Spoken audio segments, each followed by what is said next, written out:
할렐루야, 반갑습니다. 우리 좌우에 계신 분에게 그렇게 서로 격려하고 인사했으면 좋겠습니다. 영혼이 잘 됨같이 범사가 잘 되고 강건하여지기를 축복합니다. 그렇게 인사하겠습니다. 시작. 영혼이 잘 됨같이 범사가 잘 되고 강건하여지기를 축복합니다. 아멘. 쉬운 일이 아니죠. 새벽에 일어나는 것이, 특별히 직장 생활 하시는 분들은 거의 밤 11시가 넘어서 주무시는 분들이 많은데, 그러나 8월의 이 한 달, 첫 시간을 주님 앞에 들을 때 주께서 이 달을 온전히 지켜주실 줄로 믿습니다. 오늘도 직장으로 바로 가시는 분들을 위해서 연합여선교에서는 우리 산돌 카페에서 아침 간단한 조식을 준비했습니다. 드시고 또 출근하시기 바랍니다. 자, 8월의 첫날인데요, 예년과는 좀 다르죠. 보통 8월의 첫날, 첫 주 그러면 기나긴 장마철이 그쳐지고 그야말로 땡볕이 있어서 정말 황금 휴가 기간, 그렇게 생각하고 있는데 밤새 비가 내리고 이 새벽에도 비가 내리니 예전과는 많이 다른 것 같습니다.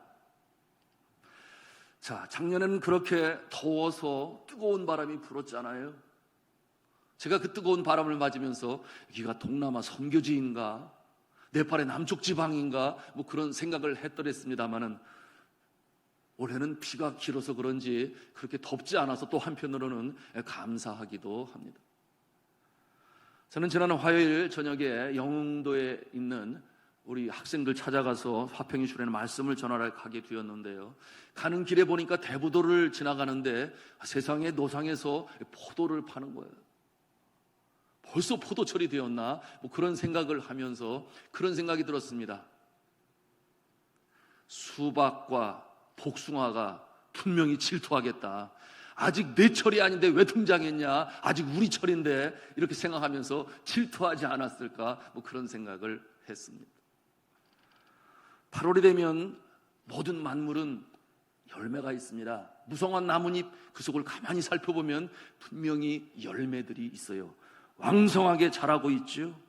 이 8월달이 가장 왕성하게 자랄 때인데요, 그러니 농부는 8월이 되면 이미 가늠을 합니다. 올가을에는 풍년이 될 거야, 아니면 흉년이 될 거야. 그 안에 자라나는 열매의 모습을 보아서 미리 가늠하는 것이죠.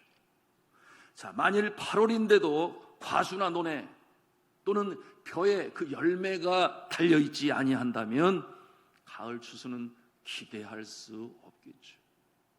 우리의 모습 마찬가지 아니겠습니까?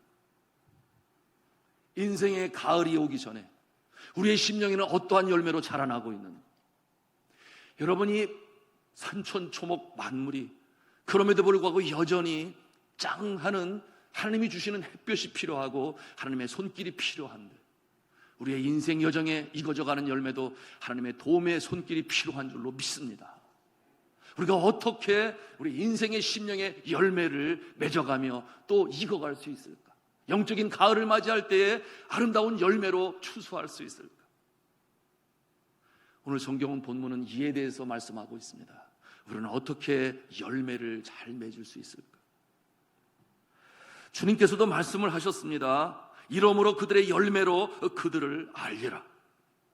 우리가 잎사귀만 무성한 나무가 되고 열매가 없다면 어찌 보면 겉으로는 그럴듯해요. 신앙생활 잘하는 것 같아요. 그러나 정작 열매가 있는가? 우리가 8월을 시작하는 이 아침에 말씀을 통해 함께 돌이켜보기를 원합니다. 자, 사랑하는 성도 여러분, 우리가 어떻게 튼실한 그와 같은 열매를 맺을 수 있을까요?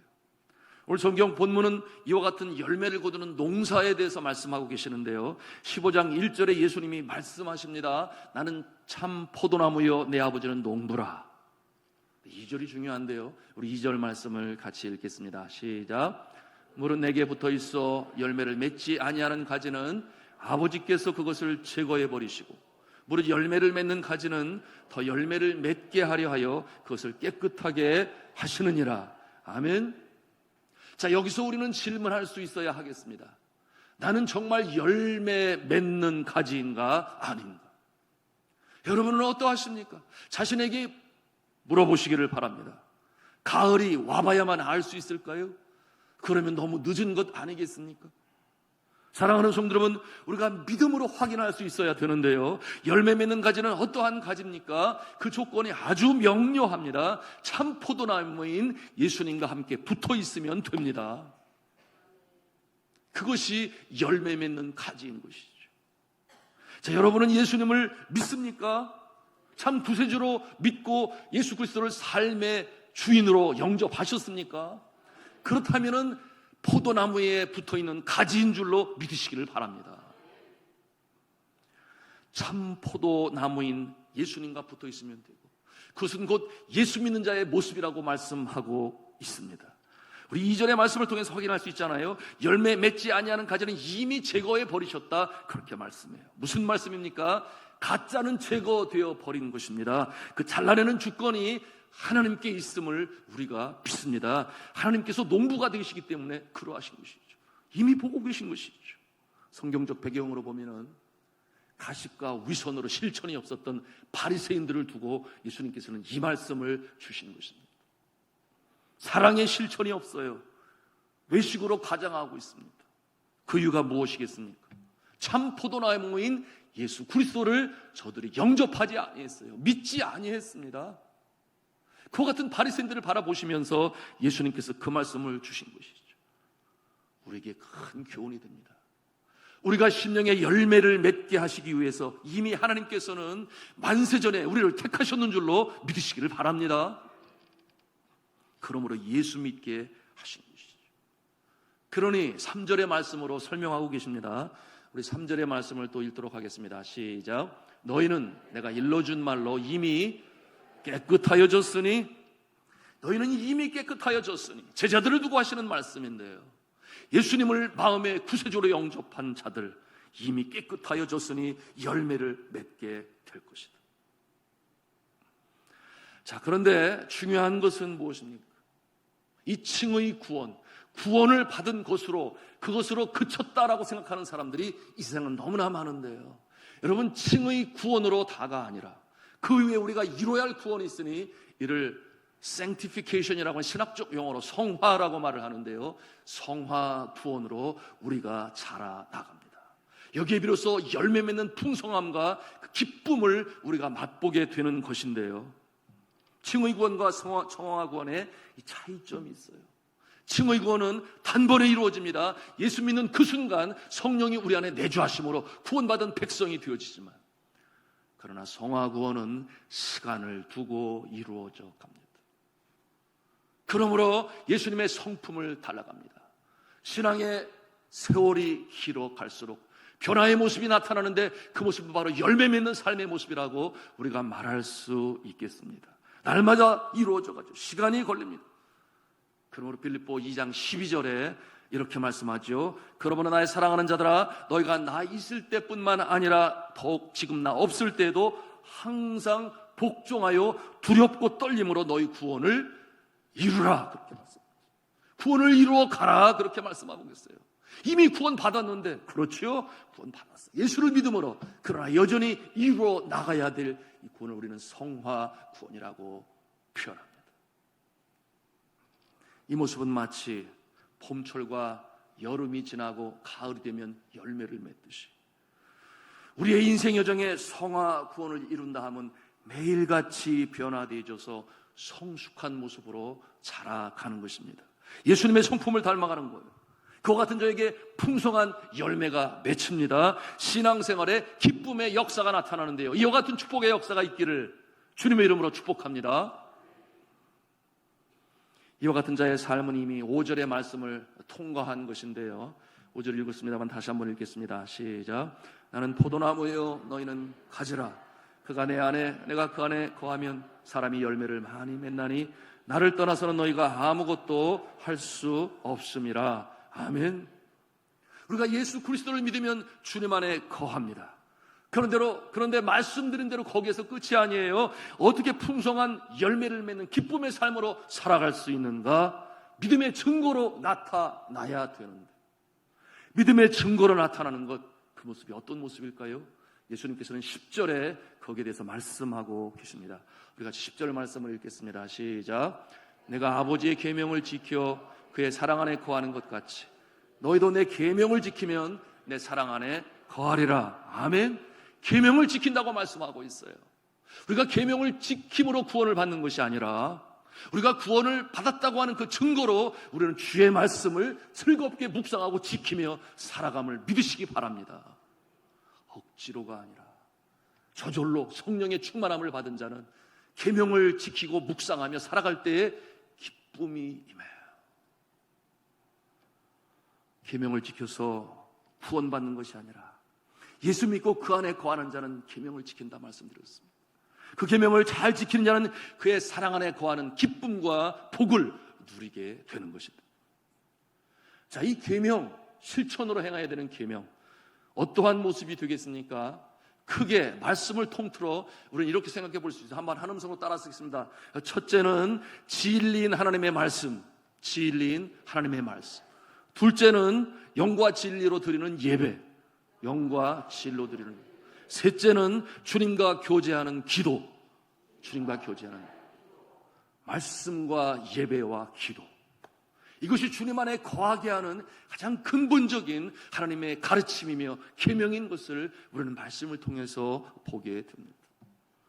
진리는 하나님의 말씀을 주야로 묵상하고 기뻐하여 지킬 때 감사가 넘쳐요. 이 진리를 깨달으시기를 바랍니다. 여러분, 공자가 그런 말 하지 않았어요? 논어에 이인경에 그런 말을 합니다. 내가 아침에 도를 깨달으면, 진리를 깨달으면 저녁에 죽어도 여한이 없다. 인생의 도를 알기를 원했던 그만큼 진리는 중요한 것입니다. 여러분, 진리가 우리의 심령을 자유케 하는 줄로 믿으시기를 바랍니다. 모든 죄악으로부터 죄악을 끌어낼 수 있는, 유혹을 물리칠 수 있는 진리의 능력이 있는, 우리가 이 진리로 살아가야 하겠습니다. 우리가 진리를 깨닫게 되면 믿음이 성장하지 않습니까? 믿음은 들음에서 나며 들음은 예수 그리스도의 말씀으로 말미암느니라.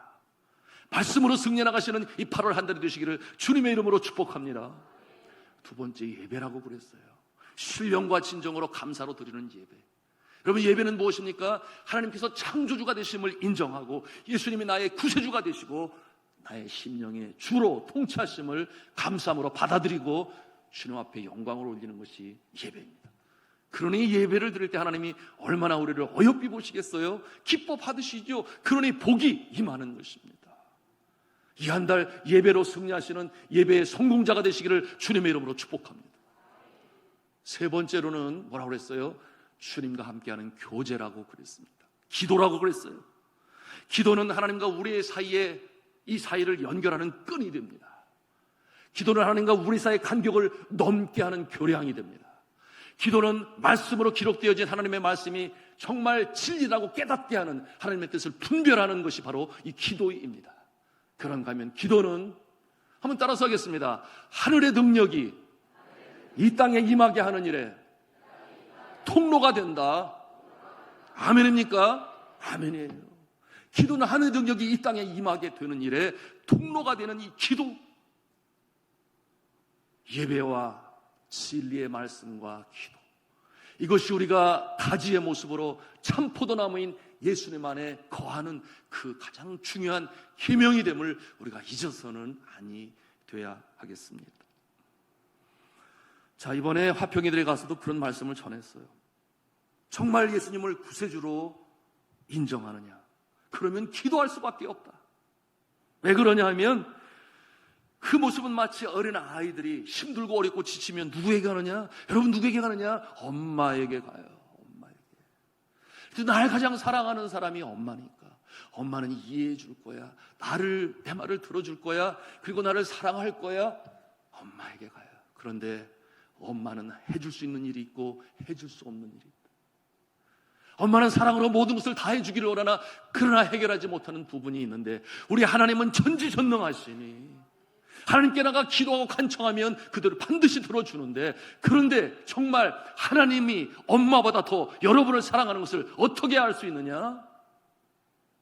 하나밖에 없는 독생자 예수 그리스도를 우리에게 제물로 내어주셨으니, 여러분의 엄마나 아빠가 누가 여러분을 제물로 달라고 그러면 주겠냐 그 말이에요. 다 하나같이 안 준다는 거예요. 그런데 하나님은 우리를 사랑하시기 때문에 하나밖에 없는 독생자 예수를 제물로 내어주시고 십자가에 달려 돌아가신 하나님의 사랑이 우리에게 있으니 우리가 하나님의 사랑을 깨달으면 우리는 기도할 수밖에 없다. 이와 같은 말씀으로 증거했는데, 사랑하는 성도 여러분, 정말 우리가 하나님을 사랑함을 믿습니까?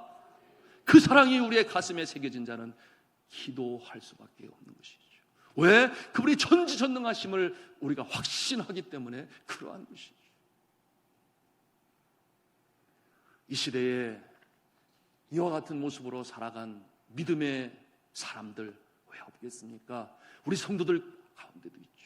예배 얼마나 귀한지, 평상에 있으면서도 어찌하든지 주님 전에 예배드린 게 얼마나 그리운지, 여전히 병든 몸을 가지고 여전히 암세포를 가지고 주님 앞에 나와 예배하는 자들, 그런가 하면은 기도하는 자들, 그러므로 승리를 맛보는 자들. 오늘 성경 말씀에는 이 포도나무의 고함으로 우리가 얻는 유익에 대해서 간단히 우리 알고 지나가겠는데요, 기도의 응답을 받는다. 7절 말씀인데요, 우리 7절 말씀을 같이 읽겠습니다. 시작. 너희가 내 안에 거하고 내 말이 너희 안에 거하면 무엇이든지 원하는 대로 구하라. 그리하면 이루리라.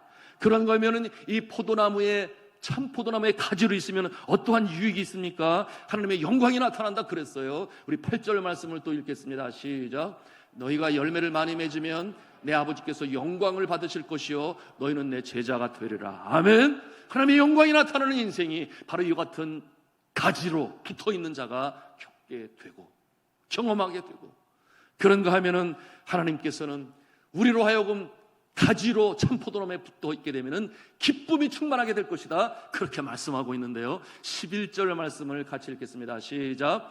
내가 이것을 너에게 이름은 내 기쁨이 너희 안에 있어 너희 기쁨을 충만하게 하려 함이라. 충만하게 하려 함이라. 포도나무의 가지로 붙어 있으시기를 주님의 이름으로 축복합니다. 제가 영흥도에 가서 거기 십리포 해수욕장이 바로 가까이 있었어요. 가는 길에 보니까 하나의 이 기념 뭐 스톤이를 뭐라 그래요? 그거를 이 비가 세워져 있는데, 인천 상륙 작전을 미리 감행하기 위하여 해군 첩보 부대를 그곳에 보내서 모든 정보를 다 수집하고 가려고 그러는데, 그런데 북한군에게 발견이 됐어요. 전투가 벌어졌습니다. 그러니 병사들을 보내기 위해서 두 사람의 병사가, 하나는 중이고 유중이, 또 하나는 홍시욱 하사인데 끝까지 엄호 사격을 하고 본인들이 잡히게 되니 스스로 자결하였다는 그런 내용이 거기에 있었습니다. 그곳에 그 바다를 바라보면서 저는 1950년 6.25 전쟁이 일어났습니다. 정말 낙동강 전선밖에 남잖아. 풍전등화와 같은 모습으로 이 나라가 위험에 처해 있을 때, 기도의 사람, 예배의 사람, 말씀의 사람, 날마다 주님 앞에 함상에서 기도하는 모습을 병사들이 보았다 그랬어요. 태평양 전쟁의 원수로 세운 메가더 장군, 너글라스 메가더 장군의 모습을 떠올리지 아니할 수가 없었습니다. 저가 이 나라 민족을 구원하기 위하여 그의 이제 뭐라고 그러죠? 자기 자서전에 이와 같은 내용으로 써 있습니다. 저에게 주신 이 한국 민족을 어떻게 구할 수 있겠습니까? 저에게 지혜를 주시옵소서. 그러므로 기도하며 생각한 것이 5,000분의 1밖에 확률이 되지 않는, 성공의 확률이 되지 않는 인천 상륙 작전을 제가 감행을 하게 되는, 함상에서 홀로 기도하는 그의 시간이 더 길어졌다고 그의 부하들이 함상에서 그 모습을 보았다 그랬습니다. 제가 기도하게 되니 참 포도나무의 가지의 모습으로서 기도하게 되니 응답을 받고 이제 인천 상륙 작전을 감행하게 되었는데, 그것이 하나님의 뜻인 줄 알았죠. 기도하면 하나님이 지혜를 주시고, 기도하면 주님께서 확신을 주시고 응답을 주시는 줄로 믿습니다. 그래서 인천 상륙작전에 성공하게 되지 않았어요? 완전히 전세를 뒤집어 엎었습니다. 그 희박한 가능성을 붙잡고 승리하게 되었는데요, 1950년 9월 28일 서울이 수복이 되고 중앙청에 인공기가 내려지고 태극기가 올라가게 되었습니다. 그리고 오전 10시 15분에 그는 문서를 통해서 대한민국 당시 대통령인 이승만 대통령에게 이제 서울을 인수인계하였는데, 미국의 육군 사관학교 웨스트포인트 사관학교에 여전히 그 문서가 보존되어 있는 그 내용이 이러합니다. 친애하는 이승만 대통령 각하, 하늘이 저에게 주신 수도 서울을 내가 다시 각하에게 돌려드립니다. 그러면서 이어지는 말씀이 무엇인가 하면은, 하늘에 계신 우리 아버지, 이름이 거룩히 여김을 받으시오며 나라 임하옵시며 뜻이 하늘에서 이룬 것 같이 땅에서도 이루어지이다. 1950년 9월 29일 유엔군 사령관 더글라스 맥아더, 이 인수위 인계 문서는 하나의 기도문이었습니다. 기도하는 자, 주님 앞에 예배로 나아가는 자, 또한 주의 말씀으로 그 삶으로 살아가는 자, 바로 맥아더 장군이 이 시대의 그 표본이라고 우리는 말할 수 있는데요. 이 한 달 너무나 어려운 힘겨운 세상이지만 이와 같은 모습으로 포도나무에, 참 포도나무에 붙어있는 가지의 모습으로 승리할 수 있기를 주님의 이름으로 축복합니다. 나중에 기자가 물었어요. 어떻게 그렇게 남들이 아무도 승리할 수 없다고, 그것은 완전 실패라고 평가했었던 인천 상륙작전을 감행할 수 있었습니까? 그럴 때 제가 뭐라고 답을 했는 줄 아십니까? 그때 맥아더 장군이 대답했습니다. 나의 어머니의 기도와 아버지의 지성 때문입니다. 사랑하는 성도 여러분, 이 8월 한 달을 시작하면서 우리는 기도하는 아버지가 되기를 원합니다. 우리는 기도하는 어머니가 되기를 원합니다. 우리는 여러분이 존재하는 그 삶의 현장에서 기도하는 자의 모습으로 하나님의 영광을 체험하고 기쁨으로 살아가며 승리하는 참 포도나무의 가지가 될 수 있기를 저는 주님의 이름으로 축원합니다.